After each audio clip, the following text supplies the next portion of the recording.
Salam sejahtera Bapak-Bapak sekalian, Shalom. Shalom. Bersyukur dan berterima kasih kepada Tuhan bahwa Tuhan baik bagi kita. Kita harus selalu katakan bahwa Tuhan kita adalah Tuhan yang baik. Amin, puji Tuhan.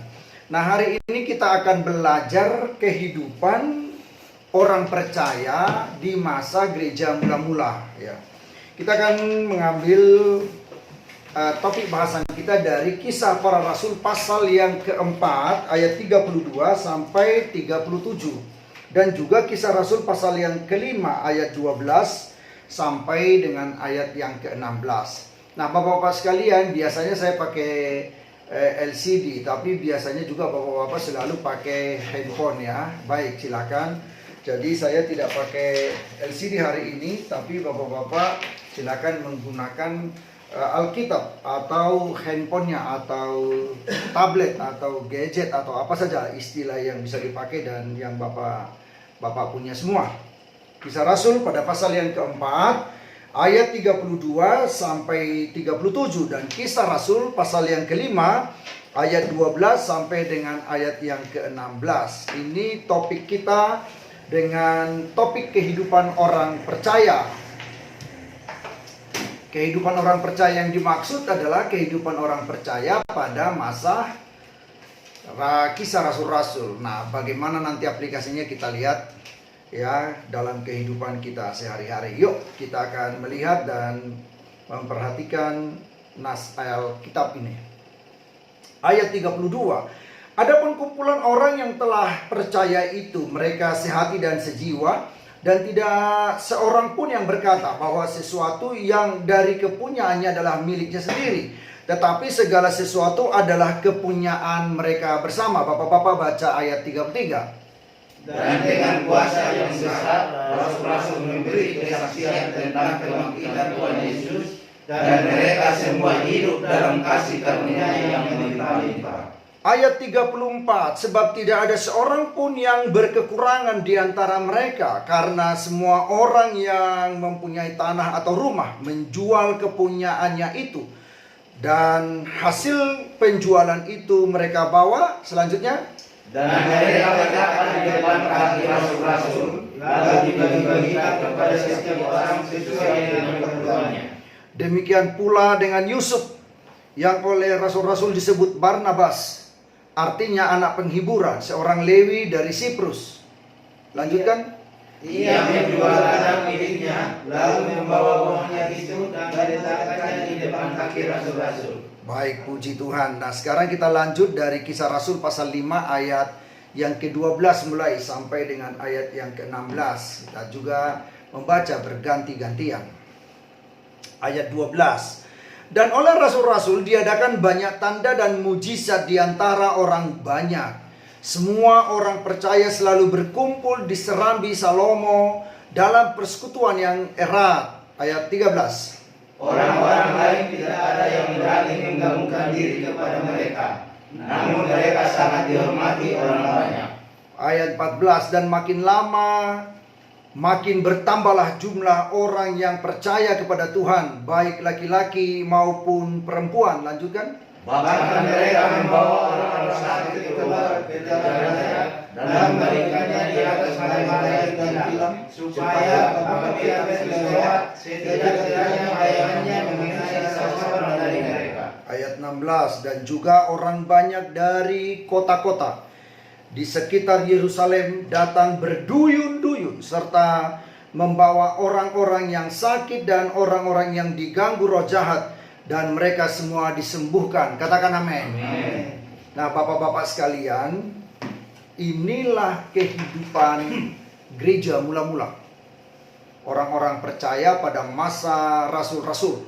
Ini kehidupan yang luar biasa. Cara hidup umat Tuhan yang percaya kepada Tuhan pada waktu itu. Nah, kalau kita perhatikan, ini luar biasa, ya. Bagaimana bapak-bapak memperhatikan kondisi yang sedang terjadi pada waktu itu. Mereka ini adalah orang-orang yang juga mengalami rasa ketakutan karena Yesus yang disalibkan itu, ya, guru mereka, ya, Tuhan kita itu, ya. Pada waktu itu kita menyebutnya, kalau dia disebut sebagai Tuhan, ya tentu kalau Tuhan tidak mungkin mati, setuju ya. Tapi Yesus itu adalah firman Allah yang menjelma menjadi manusia. Firman Allah itu sendiri adalah Allah. Alkitab berkata bahwa dia bersama-sama dengan Allah dan firman itu adalah Allah. Nah, dalam Injil Yohanes 1 ayat 14 dikatakan firman inilah yang menjadi manusia, yang kita kenal dengan nama Yesus Kristus. Dan Alkitab memberitahu kepada kita bahwa namanya disebut Yesus.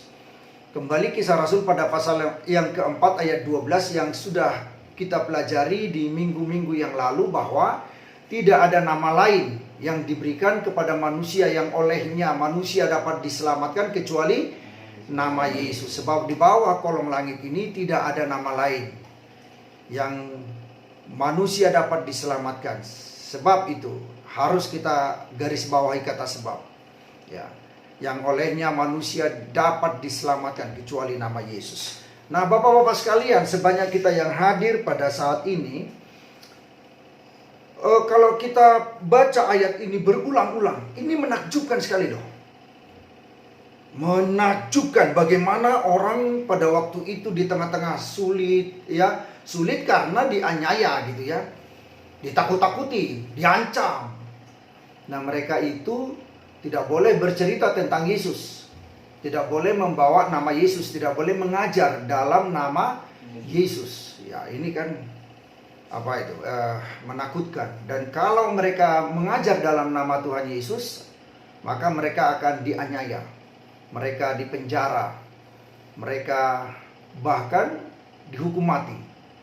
Ini rancangan yang dibuat oleh para pemimpin agama Yahudi, ya, para penguasa pada waktu itu yang berkomplot.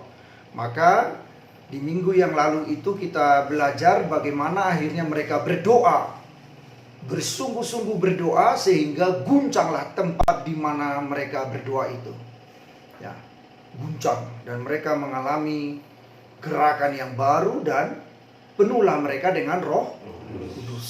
Nah, dengan demikian oleh Roh Kudus mereka dengan berani memberitakan firman Tuhan, tidak takut meski diancam, meski ditakut-takuti. Nah, sekarang orang-orang tersebut, kumpulan yang telah percaya itu, pada ayat yang ke-32 dikatakan di sini sehati dan sejiwa. Inilah kunci.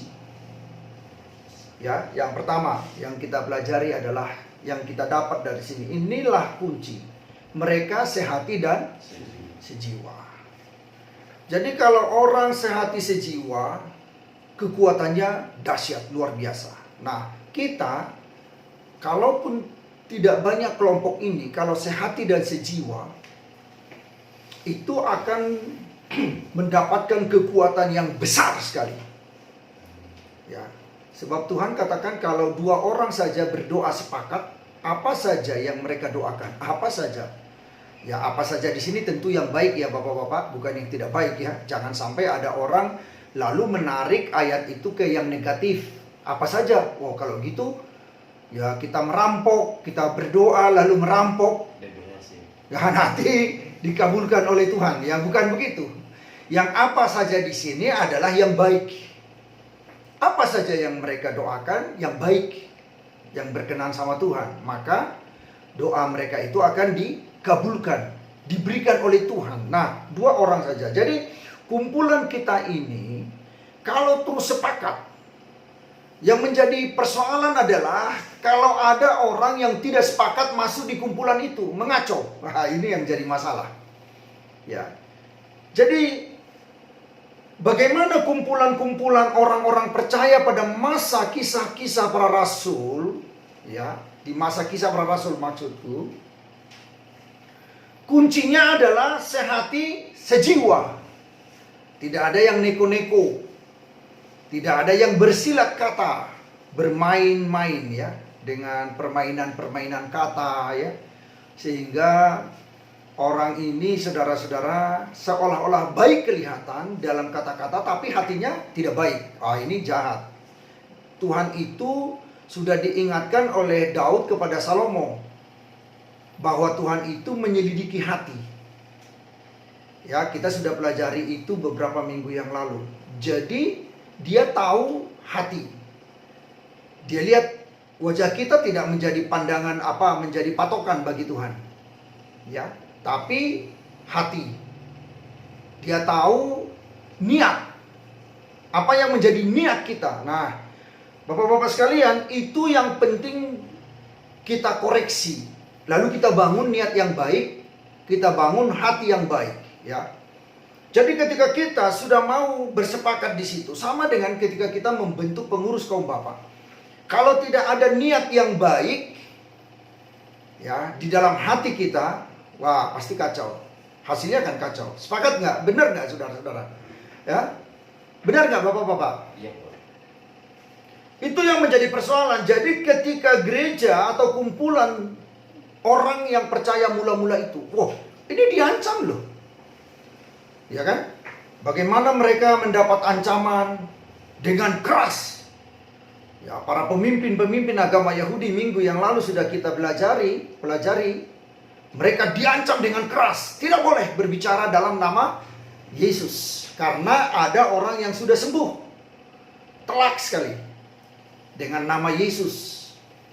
Orang Nazaret itu orang yang sudah lebih dari 40 tahun lumpuh 40 tahun lebih. Tiba-tiba berjalan. Semua tahu dan kenal orang itu. Nah, kuncinya adalah sehati dan sejiwa. Jadi, apapun yang dikerjakan oleh orang yang sehati dan sejiwa berhasil. Percaya aja. Kalau dua orang sehati sepakat menanam tanaman, tanaman itu akan baik. Mereka akan bekerja bersama-sama dan mereka akan merawat tanaman itu. Tanaman itu akan baik, tumbuh dan akan berbuah-buah. Bahkan jikalau tidak berbuah pun, mereka itu akan berupaya bersepakat. Sehati dan sejiwa. Mencari tahu dan membuat upaya bagaimana caranya supaya tanaman itu berbuah. Dan berbuah yang lebat. Nah, jadi kuncinya Bapak-bapak sekalian adalah sehati dan sejiwa. Satu jiwa, satu hati. Itulah yang diajarkan di dalam ayat 32. Sehingga jikalau orang sudah sehati dan sejiwa, maka ayat 33, apa yang terjadi? Ayat ini memberitahu bahwa mereka memberi kesaksian tentang kebangkitan Tuhan Yesus. Mereka dengan semangat, dengan kuasa yang besar. Mereka dengan berani dari hasil doa mereka pada pasal 3 sebelumnya. Mereka berseru kepada Tuhan. Mereka datang kepada Tuhan dengan doa yang bersungguh-sungguh. Sehingga kuasa Tuhan bekerja. Nah, ini juga yang harus kita aplikasikan di dalam kehidupan kita, Bapak-bapak. Ya, kita tidak tahu bagaimana persoalan yang akan datang di kemudian hari, kan? Kita nggak tahu. Tiba-tiba ada orang masih sehat, tiba-tiba sakit, bahkan ada yang meninggal, betul. Ya, kita nggak tahu. Tapi jikalau kita sudah bersepakat, berdoa bersepakat, beribadah bersepakat, hasilnya luar biasa. Tuhan lihat hati. Jadi sekali lagi, hati kita, niat kita, apa yang ada di hati, niat apa yang kita miliki, itulah yang menjadi pertimbangan. Sehingga Tuhan memberkati. Dan dengan kuasa yang besar, mereka memberitakan firman Tuhan, kesaksian tentang Yesus. Mereka bersaksi. Nah, ini penting. Jadi yang kedua dilakukan adalah bersaksi. Beritakan Yesus. Jangan lupa itu. Mujizat-mujizat menyertai kita. Tanda-tanda ajaib menyertai kita. Dalam semua kehidupan, pelayanan kita, keluarga, rumah tangga kita, suami istri, anak-anak. Kita akan lihat mujizat-mujizat itu terjadi. ketika kita memberi kesaksian tentang Yesus. Saksikan Yesus kepada istri, istri menyaksikan Yesus pada suami, orang tua menyaksikan Yesus pada anak-anak, demikian juga anak-anak juga berbicara tentang Yesus kepada orang tua. Nah, hal yang sama juga kita saksikan kepada teman-teman, saudara-saudara kita yang lain. Apalagi kepada mereka yang belum percaya, yang belum mengenal Yesus. Wah, itu menyaksikan. Maka kuasa Roh Kudus akan menyertai Bapak-bapak. Nah, ini yang harus juga kita garis bawahi. Jadi yang pertama tadi, sehati dan sejiwa. Yang kedua, kita membangun kesaksian, memberi kesaksian kepada orang. Ya, dimanapun kita bekerja, bapak-bapak bekerja, melayani, aktivitas, ceritalah tentang Yesus. Ya, di luang dengan waktu yang ada yang luang ya. Oh, Yesus itu baik, saya punya Yesus.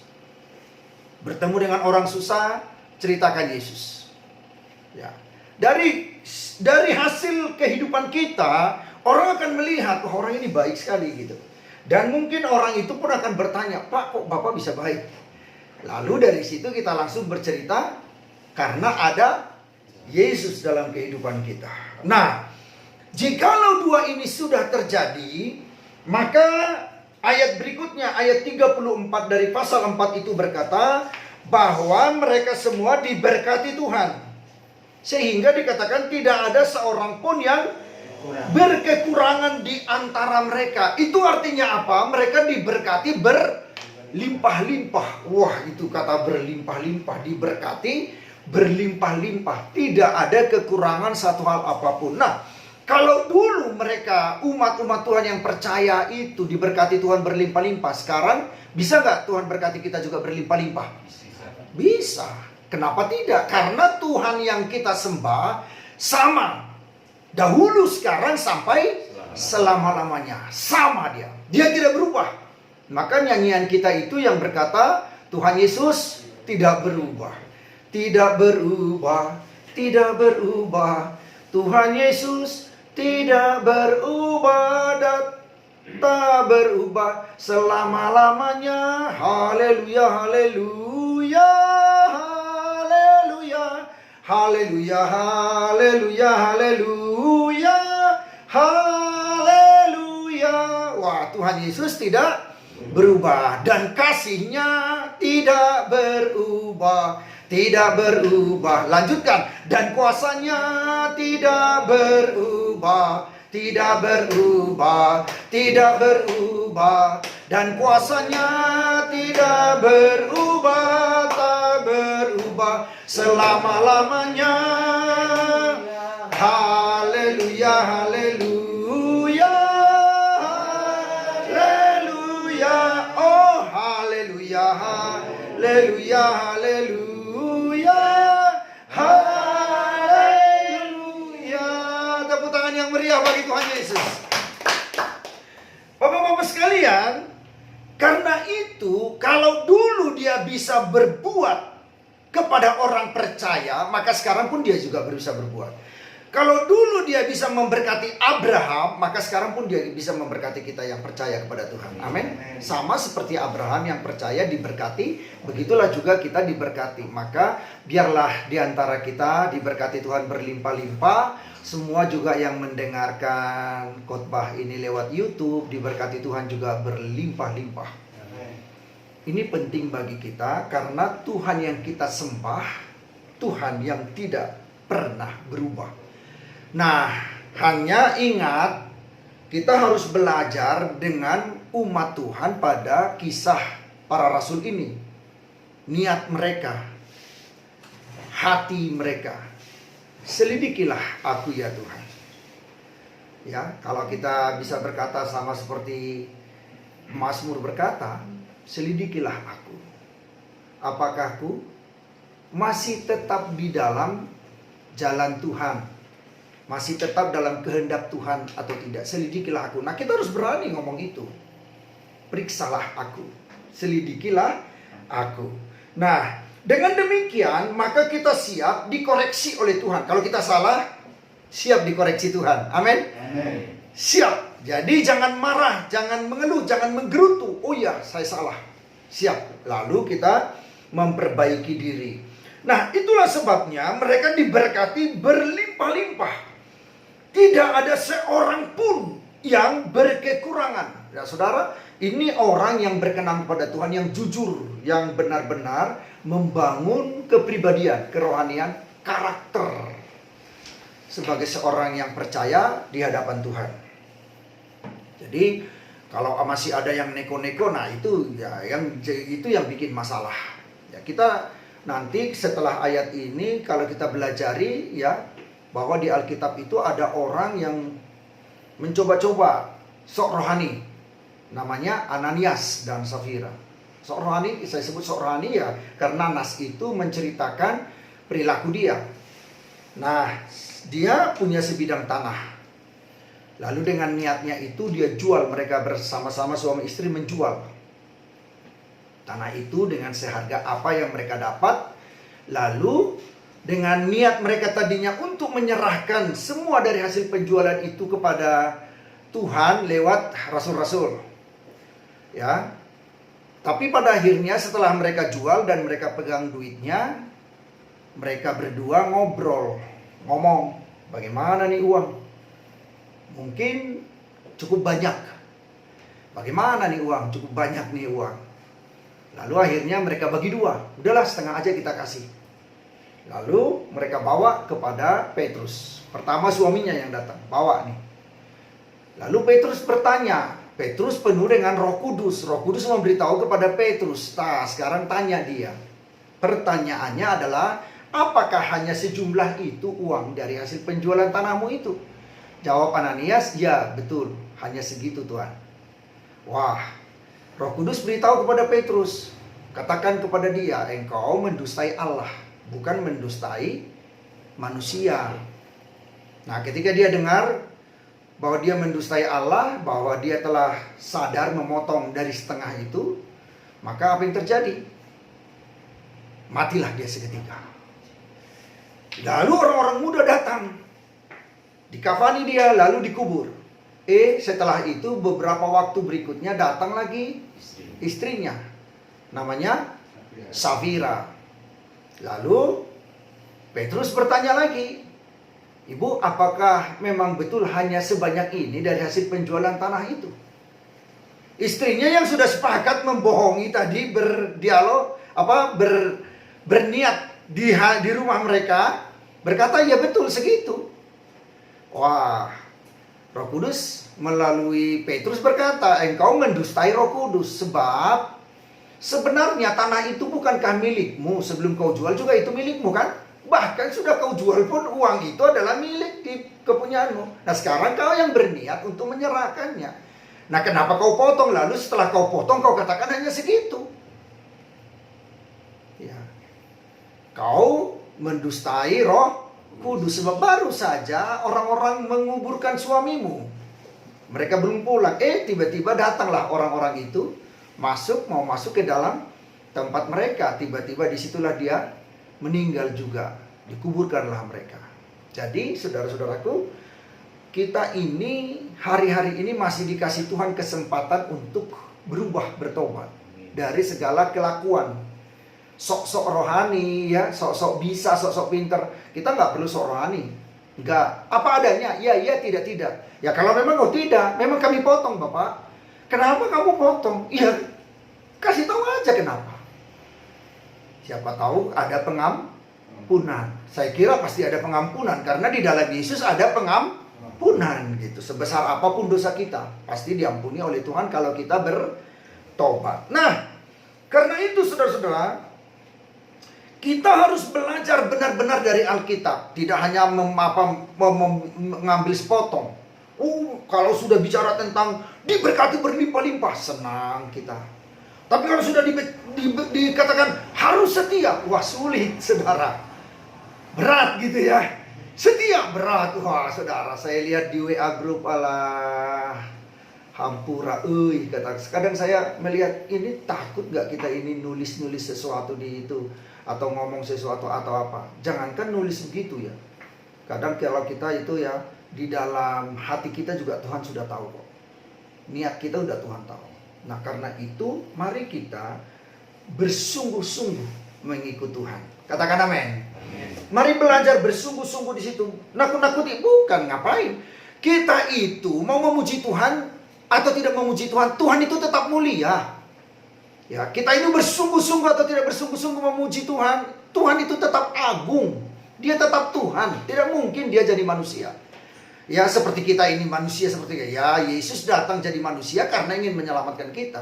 Maka dia mati di kayu salib dan bangkit dari antara orang mati pada hari yang ketiga. Begitu kan Bapak-bapak? Jadi itu yang harus kita pahami. Tuhan itu mau dipuji dan tidak dipuji adalah tetap Tuhan. Dia maha kuasa. Mau kita puji mau tidak, dia tetap Tuhan. Tetapi jikalau kita memuji Tuhan, maka lihat, bersungguh-sungguhlah. Kita tidak mau bersandiwara. Bersungguh-sungguhlah. Dan kalau kita tidak memuji Tuhan, ya terserah, nggak apa-apa. Gitu ya. Karena masing-masing kita harus mempertanggungjawabkan hidup kita ini. Kalau kita juga berdebat-debat, apalagi kepada Tuhan, sesama kita pun nggak usah berdebat, ngapain kita sesama kita berdebat-debat. Apalagi kepada Tuhan. Nah karena itu Bapak-bapak, kita ingat ayat ini mengajar kita seperti apa. Nah, lalu yang keempat yang kita dapat dari nas ini adalah akibat daripada orang itu sehati, lalu bersaksi tentang Yesus, lalu kemudian mereka diberkati berlimpah-limpah, tidak ada kekurangan satu hal apapun, sehingga ayat yang ke-35 dari Kisah Rasul pasal 4 ini berkata, mereka akhirnya membagi-bagikan kepada setiap orang sesuai keperluan mereka. Artinya apa? Inilah orang yang diajar bergotong royong. Jadi kalau kita bicara tentang Pancasila di negeri ini sesuai dengan Alkitab tidak? Sesuai ya, gitu ya. Diajarlah kita bergotong royong, itulah nilai-nilai dari Pancasila juga gitu ya. Nah, masyarakat Indonesia dari dulu sudah hidup dalam gotong royong. Coba lihat di kampung-kampung, orang hidup bergotong royong. Saya masih ingat dulu di tempat saya dilahirkan dan dibesarkan. Bagaimana jemaat itu, umat Tuhan semua berkumpul mengumpulkan uang, lalu mereka membeli sawah. Sawah namanya sawah gereja, untuk gereja. Ya. Nah, setelah mereka beli berapa hektar itu, berapa luas itu tanah gitu ya saudara. Lalu untuk mengerjakannya mereka bergotong royong bersama-sama. Jemaat itu bergotong royong, jadi mereka mengolah, ya, bergotong royong. Nah, kalau menanam padi, mereka bergotong royong menanam padi. Waktu panen juga sama, mereka bergotong royong memanen. Coba itu, sudah dari dulu begitu. Lalu hasilnya dibawa ke gereja, diletakkan di depan, di bawah, seperti istilah di Alkitab ini disebutkan itu adalah di kaki Rasul. Itu hasilnya nih hasilnya.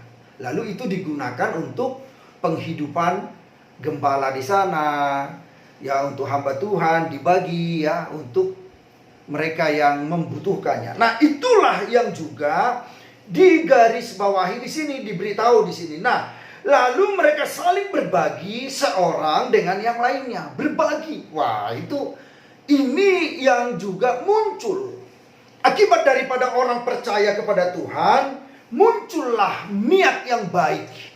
Roh Kudus bekerja, firman Tuhan mengajar supaya orang berbuat, berbagilah. Jadi kalau orang berbagi dalam nama Tuhan Yesus itu pasti diberkati Tuhan. Orang itu pasti diberkati Tuhan. Nah, itu yang terjadi di sini. Nah, sehingga ketika mereka berbagi dan bahkan ada orang seperti Yusuf yang disebut Barnabas itu menjual tanahnya, bagi nih. Nih ada tanah saya nih, bagi nih. Ya, orang juga bisa melakukan, oh dari sana saya untung nih, bagi nih. Dari sana dapat untung nih, bagi nih. Gitu ya, dibagi-bagi kepada orang sesuai dengan keperluan, kebutuhan mereka semua. Nah, saudara, jangan sampai kita temukan, jangankan jemaat ya, hamba Tuhan pun berkekurangan. Itu tandanya kita tidak beriman sesuai jemaat mula-mula. Jadi kalau sampai hamba Tuhan berkekurangan, ya gawat juga itu saudara. Ya, ini saudara, ini harus kita lihat. Jadi hingga apa yang terjadi? Bukti mereka diberkati berlimpah-limpah. Nah, kalau kita mau diberkati berlimpah-limpah, ingat berbagi. Terus di dalam Tuhan berbagilah. Ya Bapak Ibu sekalian, siapapun yang mendengarkan khotbah ini, ingatlah berbagi. Ya, bergotong royong, berbagi. Wah, ini penting sekali. Diberkati berlimpah-limpah. Sehingga kalau kita pergi kepada Kisah Rasul pasal 5 ayat 12, selanjutnya ayat ini berkata begini, maka terjadilah mujizat. Diadakanlah banyak tanda dan mujizat di antara banyak orang. Jadi mujizat terus terjadi. Hebat, luar biasa. Nah, saudara-saudara, seseringkali kita sudah dapat mujizat, kita lupa memuliakan Tuhan. Lewat harta kita, lewat waktu kita, lewat persekutuan kita lupa. Nah, ini berbahaya. Nah, karena itu jangan lupa ayat 12 ini juga dari Kisah Rasul pada pasal yang kelima itu berkata, mereka selalu melakukan berkumpul di Serambi Salomo dalam persekutuan yang erat. Wah, ini juga kunci berikutnya. Jadi dampak daripada Tuhan beserta mereka selalu bersekutu dengan erat. Wah, kalau sekarang ini kan rumah kita ada di berbagai tempat, tetapi Tuhan memberikan kita berkat, ada motor ya, ada mobil, ada banyak kendaraan kita, macet dan sebagainya, ada Gojek ya, ada Grab ya, teknologi sekarang disediain Tuhan bahkan sampai ke rumah kita. Kalau dulu orang jalan kaki, sekarang saudara, wah gampang sekali, transportasi kita begitu mudah. Tapi tetap saja orang menjauhkan diri dari persekutuan. Nah, ini yang berbahaya saudara. Pada ayat yang ke-12 ini, dari pasal 5 ini, mereka melakukan persekutuan dengan erat. Saudara, datang beribadah, datang bersekutu, ya, dan juga mereka juga saling berkunjung. Wah, kita sibuk, saudara-saudara. Seseringkali itulah yang membuat kita tidak diberkati.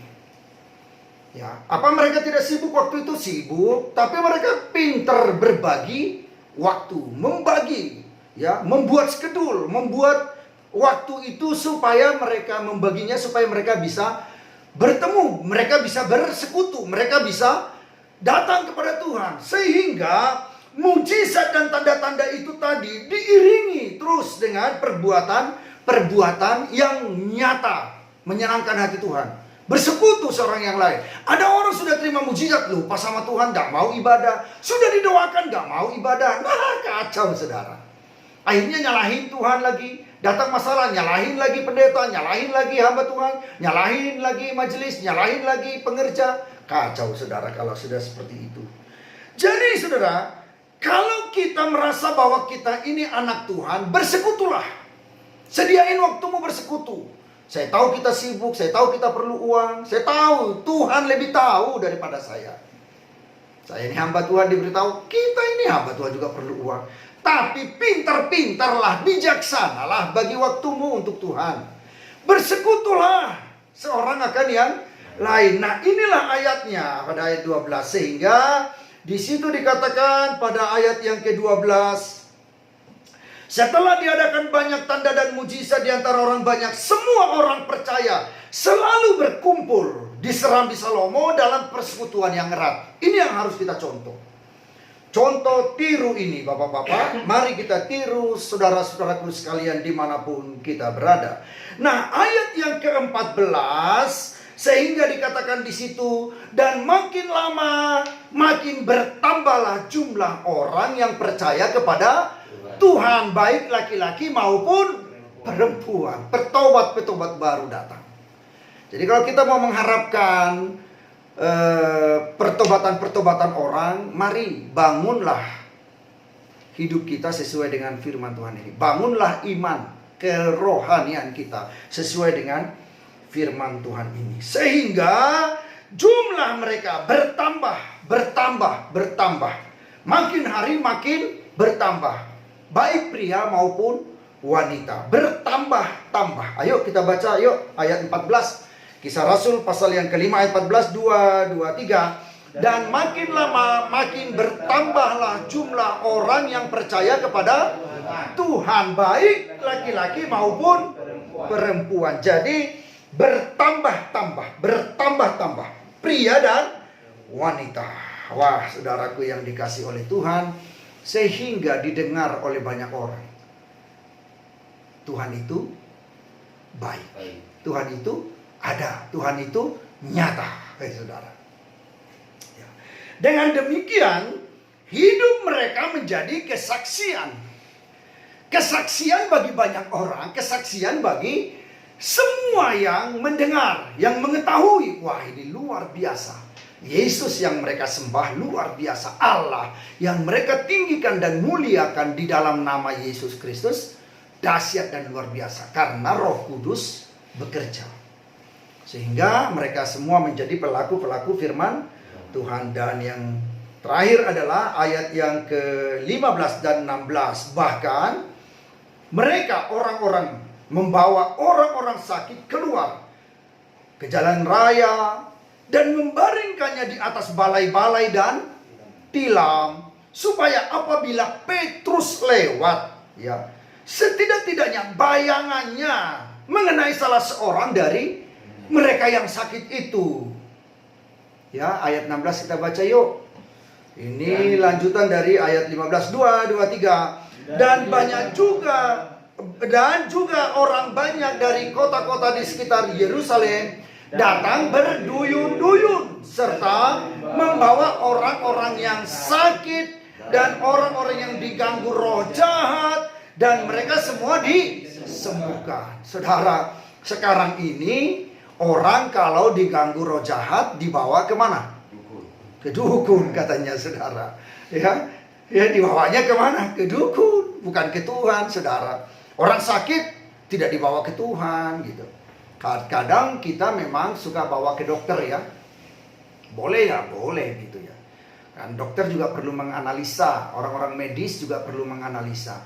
Tetapi sekalipun ditangani oleh dokter, doa itu jauh lebih dahsyat, lebih berkuasa, lebih penting gitu ya.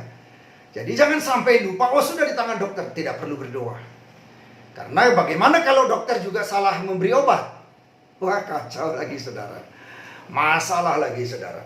Nah, orang-orang di sini diberitahu justru karena seperti rahasia yang diberikan oleh firman Tuhan kepada kita pada hari ini, maka mereka makin percaya kepada Tuhan. Dan melalui rasul-rasul itu hingga setidak-tidaknya, bayangin kata-kata setidak-tidaknya itu loh. Kalau bayang-bayang daripada murid-murid Tuhan Yesus, orang-orang percaya itu mengena kepada orang sakit itu, sekalipun tidak didoakan, hanya bayang-bayang, itu saudara, kepercayaan orang, iman orang sangat tinggi. Tinggi sekali. Ya. Ini harus kita catat Bapak-bapak sekalian. Ya. Tinggi sekali. Mereka yakin sekali. Ya. Dan bayangin, bayang-bayang saja kena, pasti sembuh. Begitu yakin sama Tuhan. Sebab mereka ini adalah orang-orang yang hidup di dalam kebenaran firman Tuhan. Jadi mari kita belajar Bapak-bapak sekalian untuk mulai mengerjakan hal-hal yang penting seperti ini ya dalam kehidupan kita. Jadi sekali lagi saya mau ulangi kesimpulan kita ya. Sehingga dari semua orang yang mendengar firman Tuhan ini, yang pertama, hiduplah dalam kesehatian, sehati dan sejiwa. Yang kedua, mari bagikan kesaksian firman Tuhan tentang kebangkitan Yesus kepada orang lain. Yang ketiga, mari kita semua bergotong royong, saling membantu. Berkat kita pasti bertambah berlimpah-limpah. Yang keempat, mari kita apa Anda sebutkan? Bergotong royong tadi, berbagi-bagi satu dengan yang lain ya. Karena tidak ada seorang pun yang berkekurangan, kita sudah diberkati berlimpah-limpah ya. Kita ini diberkati oleh Tuhan, tidak ada satu kekurangan apapun, enggak. gak takut dia memberi, membantu. Dia gak takut untuk mempersembahkan persembahannya. Ya, sekarang ini bahkan yang sudah Tuhan minta pun seperti perpuluhan. Wah, masih dikocek-kocek lagi. Oh, nggak perlu perpuluhan. Tidak ada ayatnya di perjanjian baru. Dia kira kalau perjanjian lama pun bukan firman Tuhan gitu. Firman Tuhan juga itu. Firman Tuhan tidak akan pernah berlalu, kata Tuhan. Langit dan bumi tidak akan berlalu, perkataanku pun tidak akan berlalu. Tapi mungkin orang berkata, wah itu memperkaya hamba Tuhan. Bukan. Perpuluhan itu Bapak Ibu, semua kita yang mendengar firman ini digunakan untuk keperluan, apa itu? Perlengkapan kebutuhan, penyediaan makanan di dalam rumah Tuhan. Bukan untuk berpoya-poya. Ya kalau itu disalahgunakan, ya nanti orang yang menyalahgunakannya juga yang akan mempertanggungjawabkannya. Tetapi kita jangan gara-gara ada orang yang menyalahgunakan. Itu kan sama seperti Ananias dan Safira tadi. Kalau dia salah menyalahgunakan ayat firman Tuhan, ya terserah dia. Ya jangan gara-gara ada yang salah guna maka kita tidak melaksanakan firman Tuhan. Tidak boleh seperti itu. Lakukan terus. Sehingga apa yang terjadi lagi? Yang kelima, mujizat terus terjadi. Lalu mereka membangun persekutuan yang erat seorang dengan yang lain dengan setia, sehingga jumlah mereka bertambah-tambah, pria dan wanita. Dan semua orang, sakit apapun, dirasuk setan sekalipun, disembuhkan oleh Tuhan. Inilah yang akan terjadi dalam kehidupan kita semua. Biarlah Tuhan memberkati kita, belajar terus dari firman Tuhan. Dan jauh lebih penting adalah berbahagialah orang yang mendengarkan firman Tuhan, merenungkannya siang dan malam, dan melakukan firman Tuhan itu dalam kehidupannya. Maka orang itu akan diberkati Tuhan seperti pohon yang ditanam di tepi aliran air, yang merambatkan akar-akarnya di tepi batang air itu. Sehingga ketika datang musim paceklik, musim kering, musim kesulitan, dia tetap tumbuh dan daunnya rindang dan menghasilkan buah-buah yang baik. Inilah orang yang kata Tuhan Yesus dalam firman khotbah Tuhan Yesus itu, dalam perumpamaannya, yang ditabur di tanah yang baik, hati yang baik maksudnya. Firman ditabur di tanah yang baik, yang mendengar firman Tuhan itu, merenungkannya dan melakukannya, sehingga dia bertumbuh dan menghasilkan buah-buah. Ada yang 100 kali lipat ganda, ada yang 60 kali lipat ganda, ada yang 30 kali lipat ganda. Nah saudara, seringkali saya mendengar kata-kata ini disampaikan orang, tapi tidak pada porsi yang sebenarnya. Dia hanya mengutip bahwa ayatnya begitu, ternyata tidak terlaksana. Kenapa tidak terlaksana? Karena tidak sesuai dengan petunjuk firman Tuhan. Jadi dia hanya mau 100 kali lipat ganda. Pokoknya saya diberkati 100 kali lipat ganda. Dia tidak sesuai dengan firman Tuhan. Sehingga dia hanya cari uangnya, hanya cari hartanya. Lalu orang ini pelit lagi, orang seperti itu. Saudara, pelitnya bukan main.